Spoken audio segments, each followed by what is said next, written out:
शिवलिंग के संदर्भ में सूत जी कहते हैं, यथा सर्वेषु देवेषु ज्येष्ठो श्रेष्ठः शंकरः एवं सर्वेषु लिंगेषु पार्थिवम श्रेष्ठमुच्यते। जैसे समस्त देवताओं में शिवजी श्रेष्ठ हैं, उसी प्रकार समस्त लिंगों में पार्थिव लिंग श्रेष्ठ है। बोले यथा नदीषु सर्वासु ज्येष्ठा श्रेष्ठा सुरापगा तथा सर्वेषु लिंगेषु पार्थिवम श्रेष्ठमुच्यते। जैसे समस्त नदियों में गंगा जी श्रेष्ठ है, उसी प्रकार समस्त लिंगों में पार्थिव लिंग सबसे श्रेष्ठ है। यथा सर्वेषु मंत्रेषु प्रणवो हि महान् स्मृता तथैव पार्थिवम श्रेष्ठम आराध्यम पूज्यमेवहि। जैसे समस्त मंत्रों में ओमकार सबसे श्रेष्ठ है, ऐसे ही पार्थिव लिंग सबसे श्रेष्ठ है समस्त लिंगों में। यथा सर्वेषु वर्णेषु ब्राह्मण श्रेष्ठ उच्यते तथा सर्वेषु लिंगेषु पार्थिवम श्रेष्ठमुच्यते। जैसे समस्त वर्णों में ब्राह्मण को श्रेष्ठ बताया गया, उसी प्रकार समस्त लिंगों में पार्थिव लिंग को सबसे श्रेष्ठ बताया गया। मिट्टी का लिंग पार्थिव लिंग। यथा पुरीषु सर्वासु काशी श्रेष्ठतमा स्मृता तथा सर्वेषु लिंगेषु पार्थिवम श्रेष्ठमुच्यते। जैसे समस्त पुरियों में काशीपुरी सबसे श्रेष्ठ है, उसी प्रकार समस्त लिंगों में पार्थिव लिंग सबसे श्रेष्ठ है।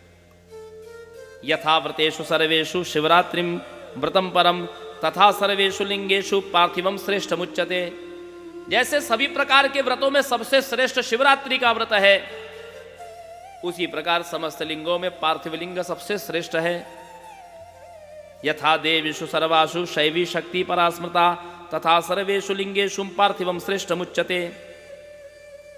समस्त देवियों में जैसे पार्वती जी श्रेष्ठ हैं, उसी प्रकार समस्त प्रकार के लिंगों में पार्थिव लिंग सबसे श्रेष्ठ है। इसलिए साधक को, उपासक को पार्थिव लिंग की नित्य पूजा करनी चाहिए।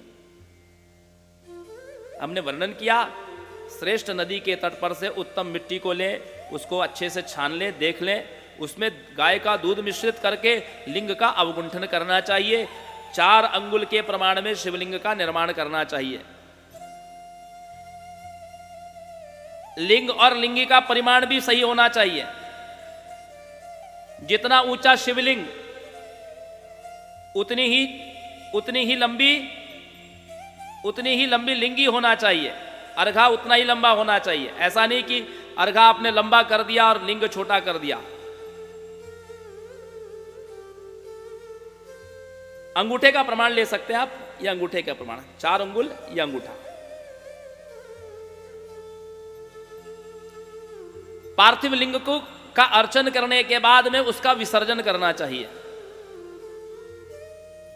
उसी दिन सायंकाल में उसका विसर्जन हो जाना चाहिए।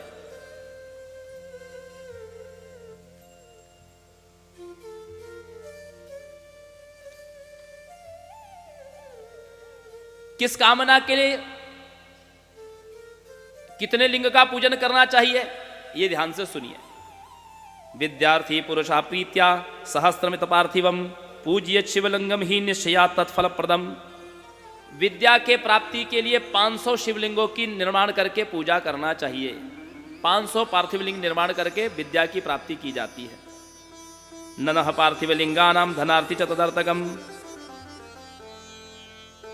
धन के चाहने वाले व्यक्ति को 500 और पुत्र के चाहने वाले व्यक्ति को 1500 शिवलिंग का पूजन करना चाहिए। पुत्रार्थी को। वस्त्रार्थी शतपंचकम, वस्त्र की जिज्ञासा जिसको हो उसको 500 शिवलिंग का पूजन करना चाहिए।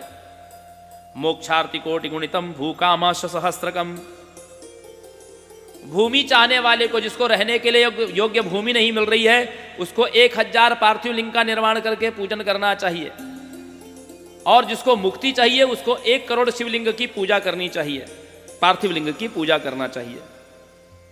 दयार्थी च 3सहस्रम तीर्थार्थी 2सहस्त्रकम। तीर्थ का कामी कोई व्यक्ति हो जो तीर्थ क्षेत्र में वास करना चाहता हो उसको 2000, और जो भगवान शिव की प्रीति चाहता हो उसको 3000 पार्थिव लिंगों का पूजन करना चाहिए।